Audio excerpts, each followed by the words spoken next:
I want to introduce our Master of Ceremony for this closing session, Max Moore. Max Moore has been developing these ideas for decades, first in England, and then in the USA when he moved to the USA.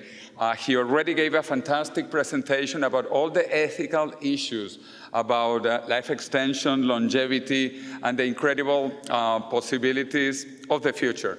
So, Max, please, you are the owner of the next couple of hours. So, welcome to Translation again.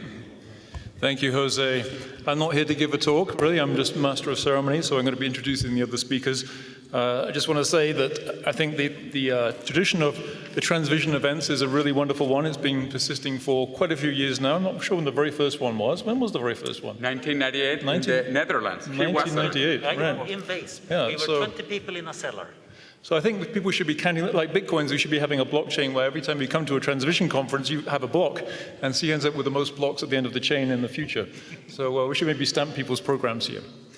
The next speaker is going to be Anders Sandberg. If you've been here for a while, you've already had him introduced, so I won't give the typical introduction. I just want to say I've known Anders for a long time, since back somewhere in the early 90s, I think it's been. It's been several decades. I hope to know him for many decades and millennia to come. You know, people sometimes talk about people being polymaths, and there's also a lot of bullshit. But in this case, it really is true that Anders is a polymath. He's freaking brilliant at all kinds of things. But he's not just brilliant, he's a lovely fellow. I'd love to give him a nice warm hug because he's just a great friend. He's a wonderful human being. And he wears cool masks. You may have seen this tiger mask earlier on. He's one of the few people whose minds I'm actually envious of.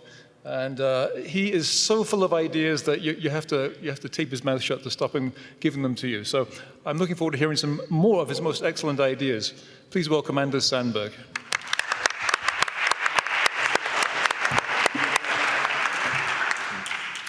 Thank you very much for that wonderful and heartwarming introduction. So this talk is in some sense squeezed in, so I'm going to be running out of time totally. So I'm going to be running past a bunch of ideas that I just think are fun ideas to throw out there to make us a bit happier and also maybe confused and also get us into some really good ethics discussions at the end here.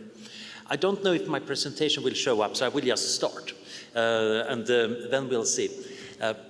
This is about wireheading. And I was kind of almost hoping that David Pearce would be bringing that one up during his talk, but he nicely sidestepped this concept. And it's one of those interesting issues that shows up in the history of ideas, not just inside transhumanists, but elsewhere, and is also kind of scaring people, thank you very much, wonderful, in interesting ways. I want to just show how some ideas can have legs and link many different disciplines, and actually might be forcing us, every one of us, to try to become a bit of a polymath. So here is a quote from a rather important paper in the philosophy of safe artificial intelligence. So Steve Omandro mentions that many people are a bit worried about this concept that if we get an advanced technologies, we're going to use them to go into a state of total bliss. And that's not going to be a good thing, because he's bringing up this concept of being a wirehead, sitting in a corner drooling, not even caring about food because the pleasure is so great. And he's referring to these experiments on rats that were pushing levers. Now, this is an interesting thing because this is an important myth. Myths are not false stories. They're stories we use to make sense of things. Sociologists speak, for example, about the myth of progress. That doesn't mean that progress doesn't happen, but we have a particular storyline usually about how progress works. There is a myth of how basic research produced applied research that produces inventions, that produces jobs, which sometimes is true, but not always. But that myth is driving a lot of academic research. Wireheading is an interesting myth. And it began in 1954 when James Olds discovered pleasure. This is a beautiful turn of phrase from my co-author Thomas Moynihan, a historian of ideas that I've been writing a paper with me about this. And basically he put electrodes in the septal area of the brain of rats and found that they were willing to press a button a lot to stimulate there. And that was both important philosophically, because it was a torpedo under the waterline for the behaviorist concept in psychology that was ruling at the time and said, internal states don't matter, we can only look at observed behavior. In this case, it was very clear that the rats and mice were doing this because they seemed to enjoy it. Indeed, the paper doesn't mention pleasure at all. But later, when he wrote a few years later in Scientific American, he was very clear that this is a pleasure center. And that led to this story that you can stimulate in the pleasure center and it's a supreme pleasure better than anything else. Now, his rats didn't starve themselves. There were some other experiments demonstrating that there is a competition between different drives, but the actual story is much more subtle. Yet people very quickly latched onto this story that, oh yes, they were self-stimulating themselves to death. And then the story started showing up that there were experiments done on a dolphin, and this dolphin stimulated himself to death in an orgy of ecstasy. And again, it was based on an actual experiment, but sadly the dolphin probably died because it was a bad implantation. And people were also applying this to humans with some rather sinister results. And the interesting part here is not so much the actual science that were done, or the really interesting ethical questions about how did ever the researchers be allowed to try this on vulnerable patients, or even the really fascinating story about how does this actually teach us about how pleasure and the enjoyment works in the brain. There are very important realizations here about the difference between the wanting, the desire for something that makes you do something, and the liking, the enjoyment and the pleasure. But it's part of a bigger story. Basically, people were already thinking about these things long before anybody put an electrode in a rat. And this is not just about addiction. It's also about this idea that using technoscience, we can actually produce pleasure. And that could also be risking our civilization. So if you go back in history, you actually find that Rousseau was really worried about a newfangled technology that could threaten our self-image and would drive us to extinction. And that was theater. Theater in Paris in the 1700s. And he noted that everybody is so absolutely gorgeous on stage because they're all dressed up and have so good makeup. And, of course, they're having way more dramatic lives than we do. And he was predicting that if we are watching too much theater, we are, of course, going to both get addicted to the enjoyment of theater, but also not reproduce ourselves, and we're going to feel really bad about ourselves because we're not as wonderful as these characters. Indeed, he sounds exactly like somebody criticizing Instagram today. Many things repeat themselves. But there is an interesting fear here that we are good at creating supernormal stimuli. Birds, they want to nest on eggs of the right pattern, but if you give them an artificial egg that is bigger, they will want to nest on that rather than their own eggs. And we are, of course, creating art that exaggerates things that are appealing to us. We're making food that is way more delicious. And indeed, it turns out that there is a surprising number of people who have been considering that maybe our civilizations are unstable because we're just too good at making this better.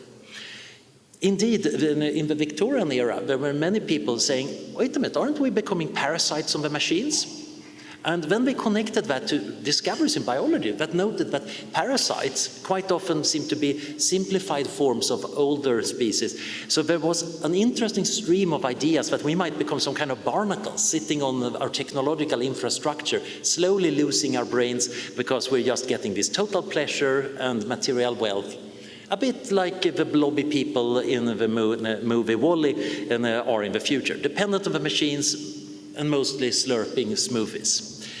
Now, this idea returns in various forms, and it forms a rather important part of criticism, not just of technology, but even inside the transhumanist movement. Nick Bostrom wrote an interesting and disturbing article about the future of human evolution, where he pointed out that we might want to take a bit of charge of it, because otherwise we might, for example, outsource many parts of our brains to our smartphones and other systems, leaving a civilization where there's nobody around. The lights are on, the economy is going great, but there is no consciousness, or maybe there is consciousness and it just experiences the ecstasy of a stock market or a Bitcoin price going upward forever, which is maybe a failure mode. Indeed, this was also a criticism that people inside the search for extraterrestrial intelligence community had. Maybe the reason we're not finding any aliens is that we're all uploaded into computers and playing the alien version of World of Warcraft, or indeed that we're all suffering from metabolic syndrome because we're making too good food. There's an actual paper about this. Now, The interesting thing is this is a general problem also in artificial intelligence, and this is why Hunter's criticism actually matters. When we train many AI systems, we use reinforcement learning. We give them a reward for doing things right. And for example, that might be playing a game and getting a maximal score. That particular animated little game, Coast Runner, is a racing game. You're supposed to be racing around the track as fast as possible, but you can get bonus points by gathering these green stars. And the computer found that you actually get more points by endlessly circulating and getting stars rather than actually finishing what we humans would say is the point of a game. So in some sense, it's succeeding perfectly well. But we would say that's not what we want. And indeed, it's a kind of a disturbing idea that we might create artificial intelligences that do what we tell them and maximize the reward, especially if we are responsible for the reward. If my robot is going to be doing things so I press a little clicker, then it might want me to force my hand to always press a clicker. We want to avoid that kind of failure mode. And it's a very active form of AI research actually figuring out how to get around this. This is recognized as a tricky problem, and we are trying to work on it. I don't have the time to get into it, but there are interesting issues that we might be seeing very similar behaviors where the reward system gets short-circuited in the economy. And the funny thing is, both people like me who are somewhat libertarian and pro-capitalist and critics of capitalism actually can agree about some of these feedback loops that, oops, something went badly wrong here, we need to fix it. We might have very different recipes on how to fix it, but there are these commonalities that do matter. A very dry, but a kind of useful answer for what's going on here is that we're having a counterfeit fitness signal. There is a signal about something being good. And then normally we are using that to move in the right direction. But normally we don't get the good itself. We use some analogy for it. I might be making a product, and the way for me of seeing if it's a good product might be to see if you want to buy it. So then the money becomes the signal. But that might mean that I'm now maximizing the amount of money I'm getting rather than making you very happy customers. And that would fail. That's essentially the same form of wireheading as the rat that is pressing the button and being told by parts of the brain that it did something really good. And of course, this is showing up all sorts in policy. It's sometimes called Goodhart's law. When a measure of something becomes the goal for maximizing it, it stops being a good measure. Now, I don't have much time here to talk about happiness, but I really want to end with just giving you some cheer. I think true happiness is about signals that are not counterfeit. A good meal is not just giving you nutrient and enjoyment, but also has meaning. And evolution built us to search for certain things that are good. And philosophers have noticed that actually many of the things that are truly good in life are not exactly what evolution would have cared for. Evolution wouldn't go for philosophy or religion or transhumanism or inventing sports or art. But we have, and it might be instrumental for other good things too. And there are forms of wireheading where we hijack evolution. Evolution might be cursing that we are not doing what we're built to do. Because according to evolution, we should just have a lot of children. And we have some children, but we also make opera. We also go to space. And maybe in the long run that produces a lot of children, but it doesn't have to. We do it because we might be good in themselves. Now, we have a challenge here, and I don't have the time to get into how do we solve the happiness scarcity, but there are many important problems we need to solve here, and I think this is a great thing to discuss. Especially, I would have loved to discuss this with Dave physically here. But it's worth noticing, and Didier asked me, can you show how to become happier? And we actually know a fair bit about it. So there are ways of reducing suffering. It doesn't seem to be sustainable to stuff electrodes or drugs into ourselves. Fixing the genes sounds like a good project to work on, but we actually do have a bunch of interventions that have empirical support, that we have good psychology literature suggesting this works in a lot of people in reality. Maybe it's not mind-blowing levels of happiness, but it's a lot more happiness. And we can probably invent better ways of doing that. So that's actually one of my new research projects. The first half of this talk was in some sense sponsored by the AI Objectives Institute, a new institute I'm helping setting up in America. And this is partially sponsored, so to say, by the Happiness Institute, which is a new network we're doing in London. So, to end here, I think there is this myth about wireheading, but what it really warns is about going for the wrong goals. And this is a general problem, not just for us humans, but animals, artificial intelligence and economies.